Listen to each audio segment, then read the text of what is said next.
ক্রীড়া উপদেষ্টা আসিফ মাহমুদ গতকাল জানিয়েছিলেন, অক্টোবরে অনুষ্ঠেয় নারী টি-20 বিশ্বকাপের আয়োজন সত্ত্বেও দেশের বাইরে যেতে দেবেন না। বর্তমান অন্তর্বর্তীকালীন সরকার সফলভাবে আইসিসির এই টুর্নামেন্ট আয়োজন করবে বলে আশাবাদী আসিফ। তবে বর্তমান প্রেক্ষাপটে কাজটা চ্যালেঞ্জের মুখে দাঁড়িয়েছে। বৈষম্য বিরোধী আন্দোলন ঘিরে সৃষ্ট সহিংসতা, হামলা, ভাঙচুর ঘটনায় বাংলাদেশে গভীর দৃষ্টি রেখেছে আইসিসি।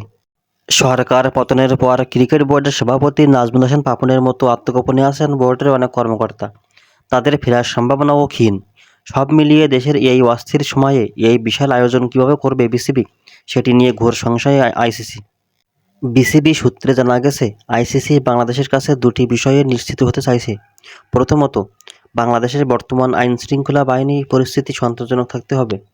দ্বিতীয়ত, যেহেতু এটা আন্তর্জাতিক টুর্নামেন্ট, তাই খেলোয়াড়, কোচ, আম্পায়ার, কর্মকর্তাসহ সবার যাতায়াত মসৃণ রাখতে ভ্রমণ নিষেধাজ্ঞা রাখা যাবে না।